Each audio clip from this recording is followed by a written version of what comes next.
Galėjo. Jo. Nes ten buvo, nu, žinai, vylami pavadė. Jo. Bet galėjo. Galėjo. Aukščiau. Aš abejoju, supranti, nu, viskas sudėliota. Ir 75 metrai nuo pradžių pažįsti. Aparatūra, iš tikrųjų, jeigu jie būtų kreipę, tikrai būtų nuėję dalis žmonių.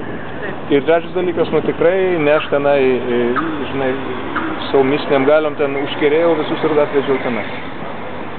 Tai 5000 žmonių tikrai buvo tiek? Taip. Buvo, aš. Kiek žmonių buvo? Nebuvai tenai? Ne, aš tai dalyvau.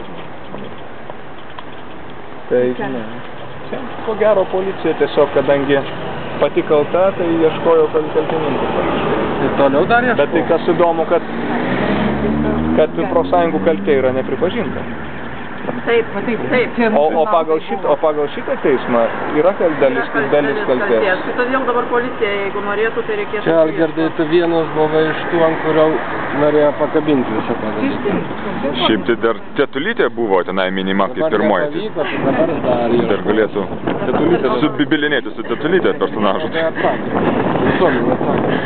Nes jinai ėjo kažkaip pirmiau tavęs. Tas turi prisimti kaltę. Jo, dar Tetulytė bandė ir paskui ją minė sekė. Nu, tai dabar ieškinį ant Tetulytės reikia duoti. Turėtų šiupt dabar tu Tetulytę. Tai viskas tik Tetulytė ir liko, tokia nepaliesta dar. Paliesti nepaskino, draugai rašo, kad va už manęs balis. Kas? Balis? Va už manęs balis. Smarkiai. Ai, tai susilažinėt buvo, ne? Ne, nebuvo, aš kažkaip pasakau, čia nepašinė. Gerai, čia susireikė iš neregiai, visi tavo matė, kad tai bus. Nepasakiau, kad reikėjo man į televiziją pasakyti, kad pagasiu. Kitai pasakiau? Ne. Šiandien tai ne. Bet tai dabar aš tai pilnu tempu į teismą.